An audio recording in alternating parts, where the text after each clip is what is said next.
नमस्कार, आप देख रहे हैं एशियन न्यूज नेटवर्क और मैं हूं आपके साथ ज्योतिका। आइए रुक करते हैं खबर की ओर। हर आवाज को मौका मिले और हर विचार का सम्मान हो, संसद सत्र से पहले बोले पीएम मोदी। मॉनसून सत्र की शुरुआत से पहले प्रधानमंत्री नरेंद्र मोदी ने पिछले एक महीने में भारत को हासिल हुई उपलब्धियों की बात की है। पीएम मोदी ने हाल प्राइवेट रॉकेट की लॉन्चिंग पर देशवासियों को एक बार फिर से बधाई दी। वहीं इस दौरान पीएम मोदी ने वैश्विक संकट पर भी बात की। संसद के मॉनसून सत्र के ठीक पहले पीएम नरेंद्र मोदी ने आज देशवासियों को संबोधित किया।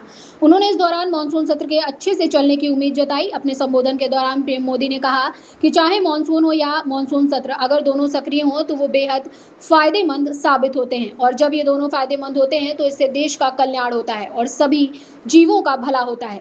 इसलिए हम प्रार्थना करते हैं कि मॉनसून सक्रिय और फायदेमंद बना रहे और मॉनसून सत्र भी फायदेमंद साबित हो। प्रधानमंत्री नरेंद्र मोदी ने कहा कि जब तर्क और तथ्य ठोस हो तो शांत रहकर भी अपनी बात प्रभावी ढंग से रखी जा सकती है। मुझे उम्मीद है कि सदन की चर्चा ऐसे तर्कों और तथ्यों से समृद्ध होगी, हर आवाज को मौका मिले और हर विचार का सम्मान हो। मैं सभी सांसदों से इस सदन की कार्रवाई में उत्साहपूर्वक भाग लेने का आग्रह करता हूं। पीएम नरेंद्र मोदी ने कहा कि पिछले एक महीने में देश ने अनेक सिद्धियां प्राप्त की हैं। देशवासी गर्व से भर जाएं। इस प्रकार की सिद्धियों का सिलसिला चला है, चाहे राष्ट्रीय हो, अंतर्राष्ट्रीय हो या अंतरिक्ष, एक प्रकार से भारत के लिए गर्व के पल रहे हैं।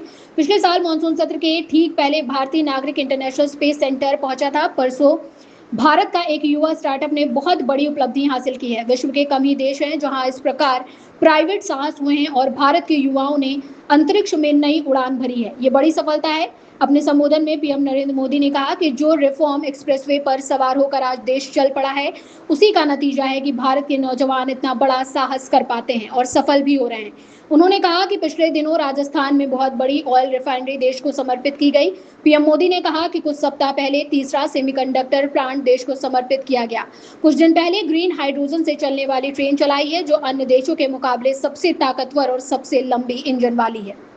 इस खबर में बस इतना ही। बने रहिए एशियन न्यूज नेटवर्क के साथ।